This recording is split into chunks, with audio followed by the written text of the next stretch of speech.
Hello guys, welcome to another episode of Clues, Cues and Reviews. And yes, it's a catch-up video and I'm going to start by catching up with Fairy Tail. 528, 529, 528's the Evil Dragon, 529 the Teacher.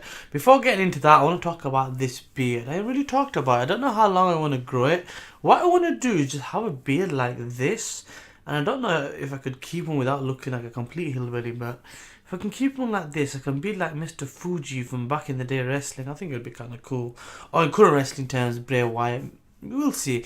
Anyway, let's get back to the topic. An interesting setup. A lot of things I'm murky about. We'll get into all of that. Without further ado, let's get into the review. So, full out the way, let's talk about these chapters. Now, because I'm doing two chapters, I know we always say the devil is in the details. I'm not really going to be able to focus on all the intricate details, but I'm going to talk about a few things that are interesting. Now, number one, let's talk about 528. The fact that Acnologia still puts terror in people. When they realize who he is, Erza and Wendy are like, it's Acnologia. That was perfect. Because when you've got a bad person, a bad character, you need someone that can drive fear into the good guys. He does that. And then we see Jalal step in, being the hero that he is, to save his love.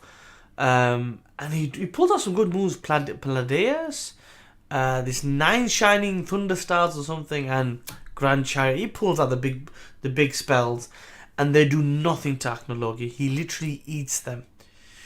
This is interesting because if you look at the fact that he has no element, it explains why he was able to beat these dragons. Not without specifically saying the reason why I did that was because of this. Without saying it specifically, you could assume this is the reason why. Because if you think of the fire dragon, right? Natsu breathing fire. It's cool when a person's weak against fire, but against water, who has a stronger amount of water, you can do damage. It's one of those things that can be countered. But if a person has an affinity to all elements, changes a little bit. They get saved by a blue Pegasus, and we see some big boobies at the end of 528. But the fact that they've literally said the man has no weakness practically at the moment shows that he's a force to be reckoned with. He is a big bad. He is the ultimate enemy. Flash forward to 529, and this is where I'm like, okay, you started off with a good chapter, and then the next week's chapter is a bit, I don't know. Let's kind of talk about it. So, what I liked about the chapter, the fact that Erza and Jalal had this thing. The boat was rocking, and they fell on top of each other twice. The first time Erza fell on Jalal, and they're like, "Oh, are you okay?" "No, we're cool, we're alright." And then like Jalal fell on her boobies, and that was funny as well. It was like little funny moments that kind of really made that chapter. This part is where I have issues. Now, don't get me wrong. The introduction of Anna Heartfilia, the ancestor of Lucy Heartfilia and her mother, and basically how it all started, cool, exciting. That's the face to the boobies. That's the name to those boobies. Now we know that. Now we know where Lucy gets it from. I have a few issues with it. I'll explain. So we're told that basically she's the ancestor of Lucy. Zev built the actual eclipse. She opened it. She was meant to come through, teach all the children everything, because she was their teacher back in the day. Something happened, more than likely to do with Lucy's mum and the keys, I guess. The kids got separated, and she watched from afar as they grew up. And basically she's now here to do her thing. She in this time has found a way to basically beat Acnologia, and is to trap him in the kind of the ways of time.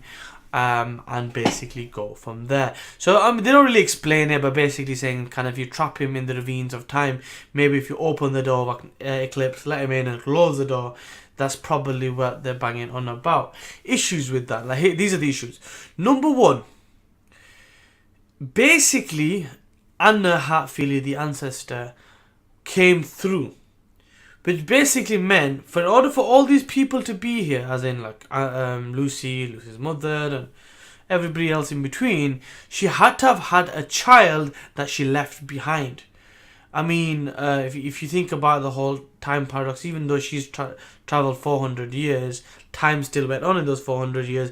She had to have had some living ancestor, like a child, who carried on. Now, we don't know her age at this point, so that her child could have been grown, for all I know. But just keep that in mind. She left someone behind to do this. Okay, that's the first thing. Number 2, she was their teacher while they were small. Bearing in mind, Wendy's younger, Sting and Roger younger, Natsu and Gajila older. So when Natsu was basically taught how to read and write, clearly Anna didn't do a good job of it, because he had to learn from Igneel, and then really even then he only learned basics, and then he got his ass kicked by Erza to learn the rest. So again, that it's like, did she really teach him enough? Was she really a good teacher? I don't know. If she was purely there to teach him that type of stuff, she didn't do a good job. If she was supposed to teach him and then things got hurried along, maybe that explains that. And again, this is another thing. Wendy recognizes her as a teacher. Wendy knows who she is when they discuss Grandine. Yet the rest of them don't. The rest of them have no recollection of this. There's now been no mention to this. And it's not like Wendy's like, oh, by the way, Lucy, you look like my teacher. You got such a strange resemblance. Her name is... Yeah, oh, but she lived 400 years ago. Are you from the past, maybe? Like that type of thing didn't really happen. There was that big hole in if you think about it in One Piece terms, it's kind of like Robin spending 2 years with the Revolutionary Army and not even mention a thing to Luffy. It's the same kind of thing. It's weird. And it might be a plot point, and some of them is kind of, they've been smoothing over a little bit. So basically what we need to know next. Numero uno, what is really this concept? Is it basically the eclipse and, basically sending him somewhere else? Numero 2, how does he get stuck and what prevents him from coming back? Number 3, it's important to bear in mind when they mention the power of Acnologia, he is stronger than 7 or 8 years ago when they met him the first time. So this is important because that way the development of these characters I've had doesn't necessarily get too much taken away from them, because he's also got stronger. That's an important thing to bear in mind. And the last thing, the deal with the book. What's going to happen? Are they going to are Grey and Happy and Lucy going to read that book? I don't know. We're going to find out. So what's the outcome of Natsu's battle? What's the deal with the book? I mean, we know what the deal with the book is, but what are they going to read it? Is Acnologia going to get trapped and stay there for good? Is that really a way to kill off one of the big bads in the story? I really want him to get his ass kicked. I don't know, I just want him to get killed by Natsu maybe, raging that, he killed Igneel and whatnot. I mean, he did die in front of him. And that says a lot, considering he's like, I'm going to get stronger and defeat him, is one of the things he did say in that emotional scene.